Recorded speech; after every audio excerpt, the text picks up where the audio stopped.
Un appel au boycott des élections du 22 novembre prochain. Il a été lancé ce matin par une coalition d'organisations de la société civile.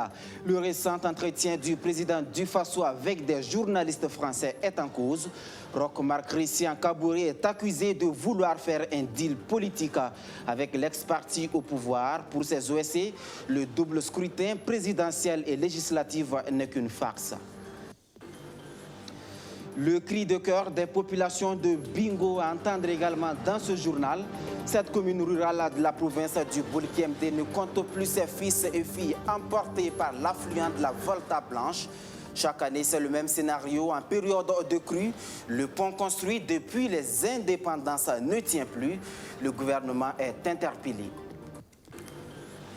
Le mois du consommant local se poursuit. Les acteurs de la filière lait saisissent l'opportunité pour promouvoir leurs produits.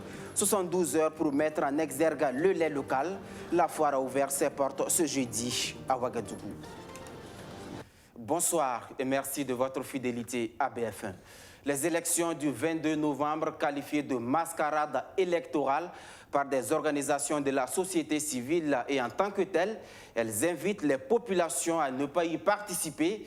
Pour les comités de défense des acquis de l'insurrection, l'Union générale des étudiants du Burkina et la coalition contre la vie chère, c'est clair, un deal est en cours entre la classe politique nationale, des ESC qui en veulent pour preuve l'interview accordée récemment par le président du Faso à des médias français, Arsène Konditambi. Dans un entretien accordé à des médias français, le président du Faso, Roch-Marc Christian Kaboré, s'est dit favorable à un retour de Blaise comparé au cours des 6 premiers mois qui suivront sa réélection. Pour les conférenciers du jour, cette déclaration du chef de l'État est la preuve que les élections du 22 novembre ne seront qu'une farce sur fond de deal politique. Cela ressemble fort à un deal politique entre amis qui peut être résumé ainsi. Si vous me permettez d'avoir mon deuxième mandat, j'épargnerai à vos mentors la prison. Tels sont les vrais enjeux de l'élection à venir pour la coalition des partis politiques électoralistes, enjeux loin des intérêts de notre peuple. Ces organisations appellent donc les populations à boycotter massivement ce double scrutin. Les élections ne vont pas résoudre nos problèmes. Donc nous appelons au boycott. Parce que les élections vont flatter, en tout cas les gens. On va penser qu'on va effectivement avoir un changement. Et au bout du compte, on n'aura pas de changement. Les choses vont s'empirer. Voilà pourquoi nous pensons qu'il faut plutôt prendre son temps pour s'organiser dans les structures de lutte. Selon ces conférenciers, l'an-6 de l'insurrection se tient dans un contexte marqué par une remise en cause des acquis de l'insurrection populaire. Cet anniversaire sera donc le moment de dénoncer les travers de la gestion du pouvoir. Le pillage des richesses nationales, notamment l'or et le foncier rural et urbain, est devenu un sport national pour les hommes du pouvoir et leurs alliés. L'on se souvient de l'affaire Charbon Fin, dont on voit les manœuvres juridico-politiques en cours pour l'étouffer. Plus grave est le hold-up foncier opéré par les sociétés immobilières, notamment dans les grandes villes comme Ouagadougou et Bobo-Dioulasso. Ce regroupement est entre autres composé de la coalition contre la vie chère, de l'Union générale des étudiants burkinabés et des comités de défense et d'approfondissement des acquis de l'insurrection populaire. Pour la commémoration du 6e anniversaire de l'insurrection, la coalition tiendra un meeting le 31 octobre à la Maison du Peuple. La saisie immobilière comme moyen de recouvrement des impôts de l'État. La Direction générale des impôts a décidé de renforcer les compétences de ses agents. Dans ce domaine, une session de formation était organisée ces 19, 20 et 21 octobre à leur intention. Luc Pakbelgem. On écoute attentivement et on prend note car le sujet est sensible. La question de la saisie immobilière, expliquée dans son ensemble par le juge Jean-Claude Bonzi aux agents des impôts. Une formation dont l'objectif est d'augmenter le recouvrement des impôts et des taxes tout en utilisant la saisie immobilière comme moyen de recouvrement. Les agents des impôts ont une obligation de recouvrer les impôts de l'État, ce qui permet à l'État de consolider son budget. Donc, la formation sur la saisie immobilière la saisie immobilière est un moyen d'exécution forcée. C'est-à-dire, si l'État qui est créancier, l'État à qui on doit de l'argent, les gens ne payent pas, il faut les contraindre à payer les impôts. Et la saisie immobilière, la question s'est posée, on la pose. Dans quelle mesure cette saisie immobilière va servir de moteur pour permettre d'exécuter les obligations des contribuables? En s'imprégnant des principes et procédures de saisie immobilière, les participants pourront être opérationnels sur le terrain. Alors l'intérêt de cette formation pour nous receveurs, c'est d'abord mettre en exécution la procédure. Il est clair que dans le dispositif législatif, il est déjà prévu la procédure, mais du fait qu'elle est complexe, elle n'est pas beaucoup maîtrisée par les acteurs. Et nous, en tant qu'acteurs de premier plan, nous sommes, en tout cas, cette formation va à point nommé. Au regard des enjeux liés à la gestion des restes à recouvrer, il était important pour la Direction générale des impôts de renforcer les capacités des receveurs et responsables d'unités de recouvrement. Et la formation sur la saisie immobilière vient combler justement un vide, parce que tout simplement, dans le dispositif fiscal interne, on en parle, mais la procédure n'est pas définie. D'où la nécessité justement de demander l'avis d'experts pour une communication à l'endroit des acteurs de premier plan, que sont les receveurs des domaines, justement sur le terrain, les receveurs des impôts, les receveurs des domaines de la publicité foncière, pour mieux comprendre la question. La formation permettra aux participants d'appréhender notamment les principes généraux de la saisie immobilière, la procédure de saisie immobilière et les principales difficultés inhérentes, sans oublier les incidences de cette saisie immobilière. En pleine crise du secteur des transports burkinabé, il est plus qu'urgent pour le CBC incriminé de clarifier certains aspects de ses missions, mais aussi les devoirs des transporteurs et chauffeurs routiers. Une session de formation sur la facilitation des échanges a réuni hier à Saint-Cancé les différents acteurs du corridor Ouagadougou-Lomé. Majid Bakouan. L'accompagnement des acteurs de la chaîne du transport sur la facilitation des échanges est l'une des missions du CBC, le Conseil burkinabé des chargeurs. Sur le terrain, il y a souvent des incompréhensions liées à la méconnaissance des textes et des rôles que joue chaque maillon de la chaîne. En vue de permettre à tous de parler le même langage, le CBC sensibilise ici à Saint-Cancé les acteurs intervenant sur le corridor Ouagadougou-Lomé. C'est de leur permettre de comprendre qu'est-ce que la réglementation dit en matière de transport, en matière de contrôle routier, en matière des titres de transport et en matière de la réglementation de la charge à l'essieu, et de leur permettre aussi d'échanger avec les forces qui sont chargées du contrôle et avec nous, CBC, qui sommes chargés de les assister sur le terrain et en même temps recueillir leurs préoccupations et voir ce que nous pouvons faire pour les aider. Durant 48 heures de travaux, les participants ont été outillés sur l'importance de la facilitation des échanges des pays qui n'ont pas accès à la mer comme le Burkina Faso. Ça a été également l'occasion pour le CBC de rappeler ses missions dans la gestion du fret.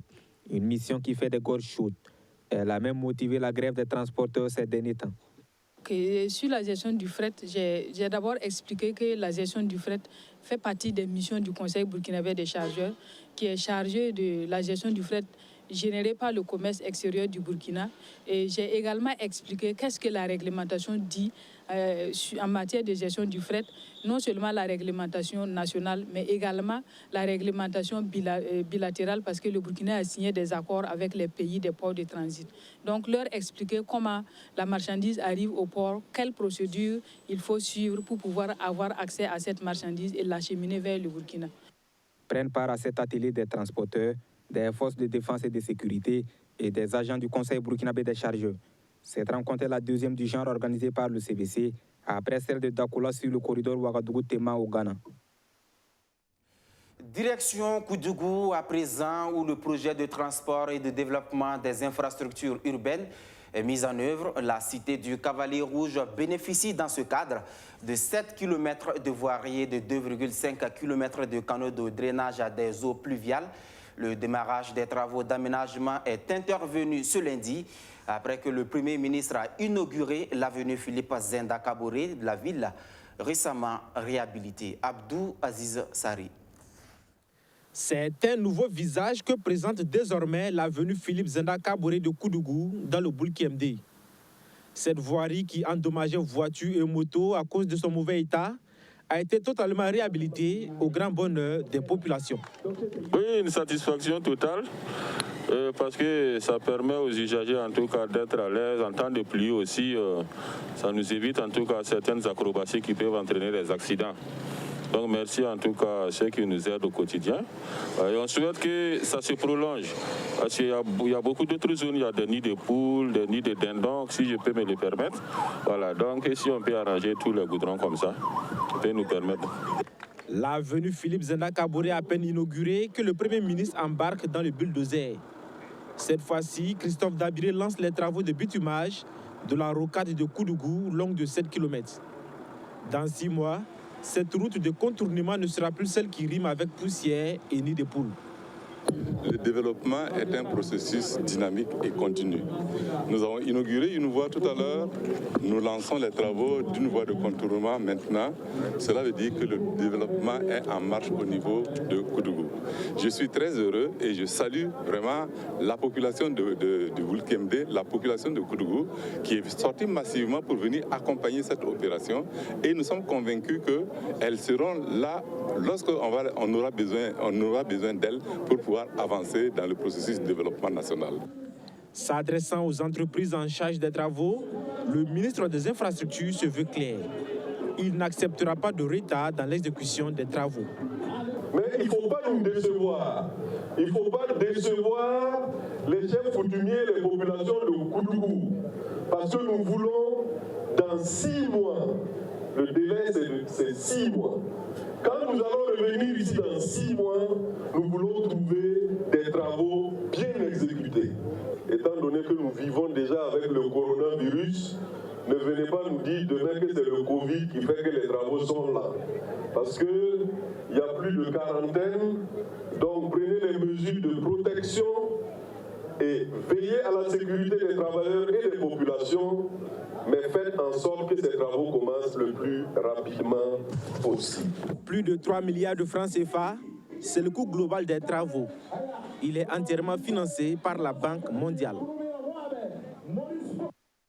On reste dans le Boulkiemde pour parler du calvaire des populations de Bingo dans la commune de Kokologo.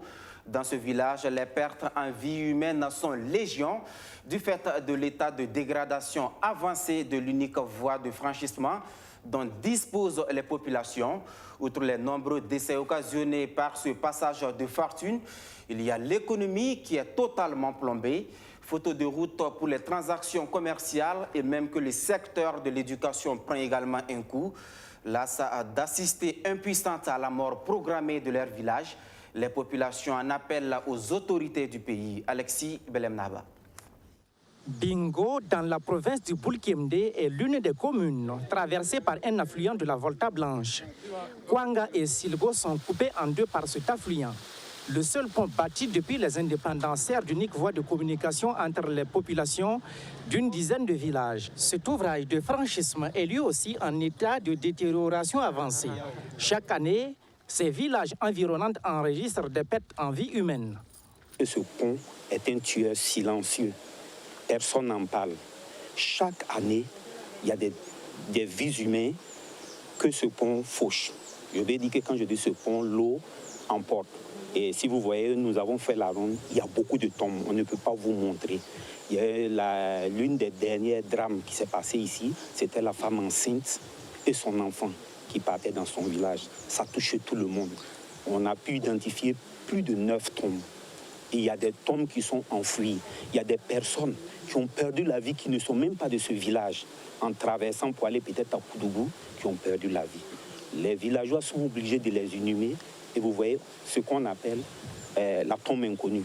Il y en a partout dans cette brousse. Les produits pastoraux, agricoles et maraîchers éprouvent également des difficultés d'écoulement par ce manque de voies de communication. Les secteurs éducatifs et sanitaires aussi ne sont pas épargnés. Lorsqu'il y a une grande pluie, aucun élève ne peut aller à l'école. Ils sont obligés de monter sur les rails. Et sur les rails, là-bas, s'il y a le train, c'est un drame. Il y a une des tombes que nous vous avons montrées, c'est un vieux qui était sur les rails qui est parti dans l'eau. Et le train, vous savez que le train n'a pas de frein, il n'a pas de feu rouge pour s'arrêter. Et vous voyez, vous-même, vous avez vu beaucoup de nombre d'élèves qui traversent. Si toutes ces personnes-là doivent rester 2 semaines sans aller à l'école, c'est une année scolaire c'est un échec. Et puis, on peut dire encore, l'activité économique, lorsque le pont est inondé, il n'y a plus rien. Aucun commerçant ne peut vendre quelque chose. Personne ne peut quitter à Poix pour venir. Nous aussi, nous ne pouvons pas quitter ici pour aller à Poix ni à Koudougou. Malgré une tentative de la communauté catholique et celle des autorités coutumières de donner une chance aux riverains de mener les activités du trafic commercial, celle-ci demeure insuffisante. L'arrangement de ce pont, ça a eu l'aide avec la communauté catholique. Un des chefs coutumiers, chefs traditionnels d'un village voisin.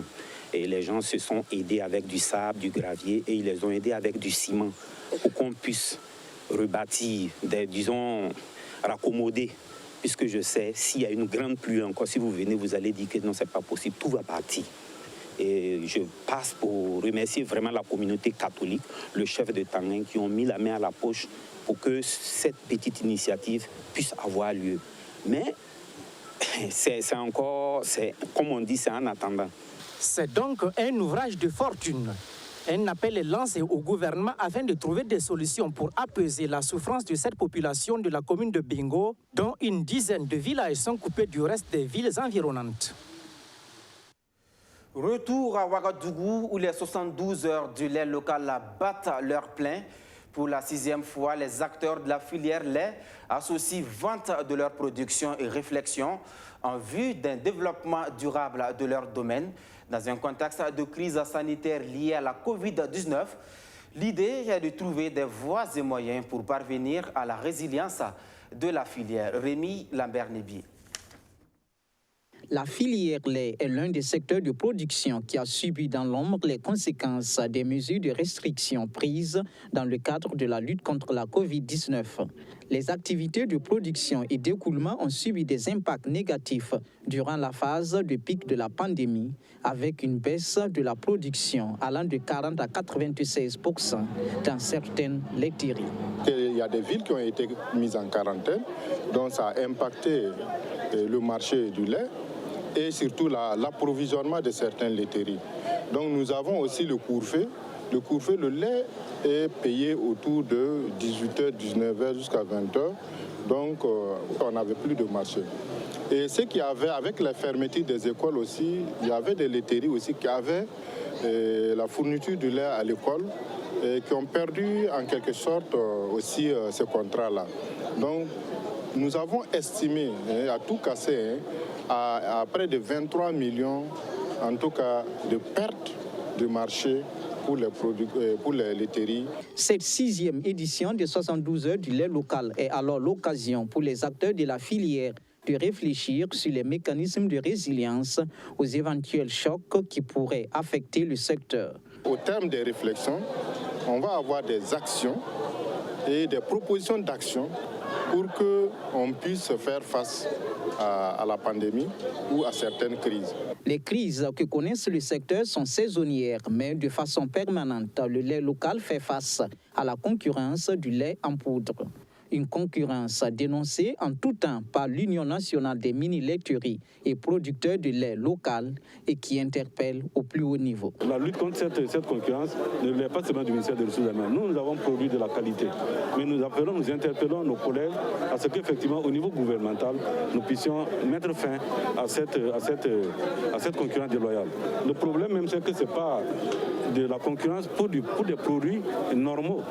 Et nous avons sur le marché des produits qui ne répondent pas à la consommation humaine. C'est-à-dire des produits de mauvaise qualité, souvent même pas de produits, parce que moi j'ai toujours dit, j'ai eu l'expérience du lait en poudre qu'on nous vend qui provient du papier et du sucre. Donc, nous dirons, ça y va de la santé de nos populations et nous allons faire de notre mieux pour qu'effectivement nous puissions porter voix afin d'arrêter, de mettre fin à cette concurrence déloyale. La lutte contre la concurrence déloyale du lait importé passe par la promotion du lait local.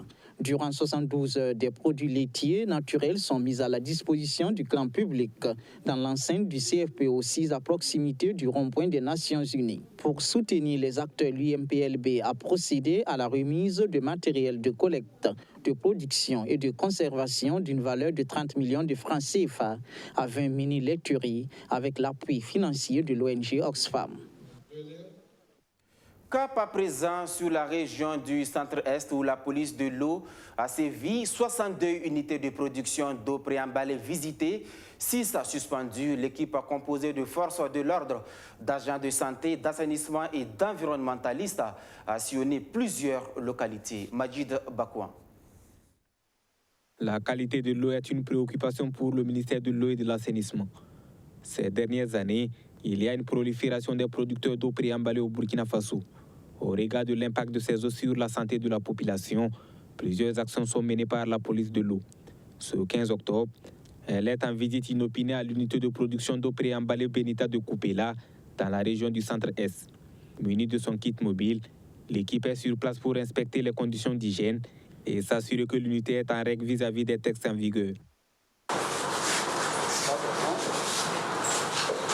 L'autorisation de mise en consommation en règle, le protocole d'analyse de l'eau. Je mets cette quantité que je vais placer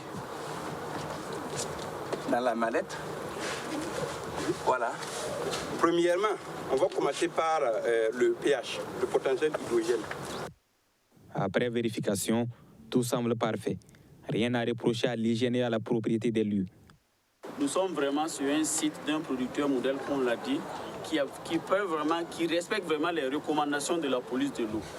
Voilà. Les recommandations, c'est ne serait-ce que la protection de la ressource en eau, la protection et la mise à niveau de son local, voilà. C'est-à-dire la construction et l'entretien de ces salles de stockage, de ces salles de production, des vestiaires.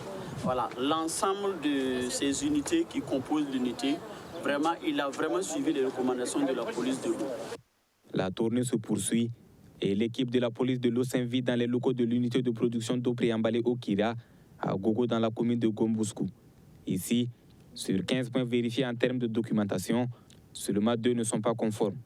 L'unité reçoit l'autorisation de poursuivre ses activités, mais devra toutefois se mettre à jour dans un délai de 2 semaines. Ils n'avaient pas un protocole avec le laboratoire national de santé publique, avec un laboratoire agréé, disons. Mais comme ils avaient les fiches d'analyse récentes qui datent uniquement du mois de juillet, du 23 juillet 2020, et on a trouvé que ce n'est pas si criard puisqu'ils ont attesté que l'eau, en tout cas, est potable. Il y a également le non-paiement de la CFE, la taxe parafiscale de l'eau. On dit l'eau doit financer l'eau et sur chaque mètre cube d'eau prélevée, vous devez payer 50 francs. Toujours dans la commune de Gombouskou, cette unité d'eau préemballée a été fermée il y a 4 mois. Après cette mise à jour, les agents de la police de l'eau procèdent à sa réouverture. Une réouverture sanctionnée par un procès verbal de levée de suspension. Ce procès verbal dit vraiment que l'unité de production avait été suspendue par défaut de contrôle régulier de l'eau. Mais aujourd'hui, avec son protocole d'analyse et au vu de ses analyses physico-chimiques, voilà, la police de l'eau confirme que l'eau Onira est à jour en ce qui concerne les contrôles physico-chimiques et bactériologiques. En plus du contrôle des unités de production d'eau préemballée, la police de l'eau effectue également des contrôles sur les barrages. À ce niveau, il est question de veiller sur la sauvegarde de la bande de servitude. La police de l'eau, dans le cadre de la protection de la bande de servitude, c'est vraiment veiller à appliquer les textes dans le cadre de la protection des bandes de servitude. C'est vraiment travailler à ce que les gens évitent de mener des activités non autorisées dans la bande de servitude. Et également veiller à ce que des actions de pollution ne puissent pas atteindre vraiment la ressource en eau. À ce jour, 62 unités de production d'eau préemballée ont été visitées dans la région du centre-est et 6 ont été suspendues. L'équipe de contrôle de la police de l'eau est composée de gendarmes, d'agents de l'environnement, de la santé et de l'assainissement. La question de l'eau reste un défi majeur au Burkina Faso. Trouver de l'eau n'est pas du tout facile pour les foreurs qui creusent très souvent des forages négatifs à cause du manque de cartes d'hydrogéologique. C'est pour résoudre ce problème que Sayoba Kafando a décidé de faire des recherches sur les potentialités en eau souterraine en milieu de socle cristallin. Les résultats de ces recherches ont fait l'objet d'une soutenance ce 16 octobre, un exercice à l'issue duquel le géologue du BUMIGEB a été élevé au grade de docteur. Abdou Aziz Sari. Caractérisation hydrogéologique et potentialité en eau souterraine en milieu de socle cristallin, cas de la feuille Ouagadougou. C'est le thème traité par Sayoba Kafando pour sa thèse de doctorat en géologie. Il est parti du constat que la question de l'eau reste un problème crucial au Burkina Faso. Les foreurs peinent à trouver de l'eau à cause de la non-maîtrise des zones de nappes souterraines. Ces recherches ont donc consisté à localiser des zones de forte potentialité en eau souterraine. Pendant donc la thèse, on a choisi effectivement donc de résoudre un problème parce qu'on a constaté que les cartes géologiques, il en existait, mais pour ce qui est des cartes hydrogéologiques, c'était quand même difficile, il n'y avait pas de consensus. Et c'est pour cela que nous avons choisi effectivement donc de donner un coup de main dans ce domaine-là.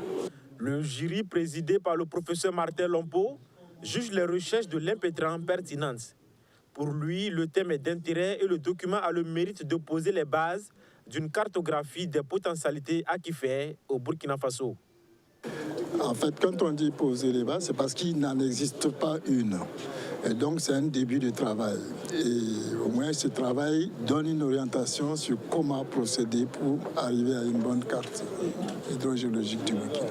Cette étude donc, qui est faite sur la feuille de Ouaga nous a permis de voir comment nous pouvons améliorer effectivement le taux d'échec, améliorer le taux donc avec un taux de succès très élevé parce qu'il a démontré à travers un certain nombre de méthodes qu'il a utilisées donc à déterminer des zones potentielles donc où nous pouvons avoir des forages positifs et même il a même donné la tendance, les débits donc de 5 mètres cubes, 4 mètres cubes et 2 mètres cubes en fonction des zones donc au niveau de la feuille. Les travaux de Sayoba Kafando sont acceptés par le jury qui lui attribue la mention très honorable. Il fait maintenant partie de la grande famille des docteurs du Burkina Faso. C'est mon étudiant que j'ai tenu depuis la première année. Il a été mon collègue au niveau du BUMIGEB. C'est un travailleur, donc je suis content pour lui. Et il va faire la relève, parce que nous on va tendre bientôt vers la retraite. Il faut des gens compétents pour nous remplacer. Donc je suis très fier, parce que c'est un travailleur, c'est un bosseur, et c'est quelqu'un qui connaît bien la science. Donc vraiment, on a assuré la relève. Le document sera remis aux autorités compétentes afin de donner à l'administration centrale des outils pour permettre de prendre des décisions pour le bonheur des Burkinabés.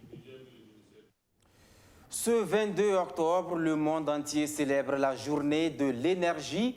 Au Burkina Faso, la société Sodigaz profite de l'événement pour partager sa vision et ses missions dans le domaine de l'énergie solaire. Monsieur Souleymane Sawadogo, directeur de la division solaire de Sodigaz, est sur ce plateau. Bonsoir, Monsieur Sawadogo, et merci d'avoir accepté notre invitation. Bonsoir. Alors, dites-nous pour commencer, pourquoi il est si important de développer le domaine de l'énergie solaire au Burkina Faso? Alors, merci pour cette question. Je dirais que nous sommes dans une position au niveau du Burkina où nous n'avons pas le choix, parce que nous avons des difficultés en termes d'énergie. Donc là, aujourd'hui, je pense qu'aller chercher à développer cette énergie est même, je dirais, bénéfique pour nous. Parce que ça nous permet déjà d'être indépendants, ça nous permet de pouvoir, à l'échelle du Burkina, à l'échelle nationale, vulgariser justement, je dirais, une énergie qui peut être une énergie propre, qui est même du reste une énergie propre, et qui est une énergie qui peut être accessible en fait à toute la population. C'est ce que je peux dire en termes de développement, je dirais, qui s'impose à nous pour la question du solaire. C'est bénéfique, vous l'avez dit tout à l'heure. Est-ce que économiquement, c'est rentable pour le citoyen lambda qui est déjà abonné au réseau de la Sonabel? Alors, il faut dire les choses. Aujourd'hui, le solaire a un coût. Et ce coût, il faut travailler à ce qu'il soit plus bas. C'est pour cela aussi que, connaissant aussi, je dirais, la bourse des Burkinabés, il est important d'aller chercher justement cette technologie qui va être de qualité et qui va être pérenne aussi pour le citoyen lambda. Il faut dire qu'aujourd'hui, par la subvention de la Sonabel, il est clair que le solaire ne peut pas être moins cher à l'instant T, mais justement, il faut travailler à développer des initiatives qui permettraient à ce que le solaire soit plus accessible en fait. Donc je dirais que c'est une combinaison des deux qu'il faut avoir. Alors, s'il n'est pas si accessible que ça, pourquoi le citoyen doit faire donc le choix de cette énergie en lieu et place des énergies non renouvelables? Alors, il faut dire qu'aujourd'hui, nous savons tous que nous sommes en train de partir vers la fin, je dirais, d'un certain nombre d'énergies qui ne seront plus disponibles dans quelques années. Alors, de plus en plus, il faut trouver des voies et moyens pour pouvoir justement remplacer ces énergies-là. Et je crois que pour le cas du Burkina, pour le cas de l'Afrique, pour le cas de la position de notre pays, nous sommes dans une zone où je dirais que le soleil est gratuit. On a l'habitude de le dire. Quelqu'un le dit, plutôt que de le laisser nous créer des problèmes de santé toute la journée, toute notre vie, il faut pouvoir en faire quelque chose. Et en faire quelque chose aujourd'hui, c'est de pouvoir développer justement, je dirais, cette intelligence collective-là pour permettre justement à ce qu'on puisse vraiment, de bonne foi, très bien pouvoir utiliser justement le solaire. Et dans cette dynamique, votre groupe, le groupe Sodigaz, est aux côtés des populations? Alors, il faut dire que oui, parce que Sodigaz est aux côtés des populations depuis très longtemps. Vous savez aussi que le slogan de Sodigaz, c'est le gaz plus proche de vous. Et je dirais que dans cette même lancée, nous avons travaillé et nous travaillons toujours à pouvoir développer des produits, notamment au niveau du solaire, pour que ces produits-là soient accessibles à la population. Alors, il y a plusieurs, on va dire, aspects. Il y a des aspects des produits qu'on appelle généralement les kits solaires, qui sont les produits qui sont beaucoup plus accessibles.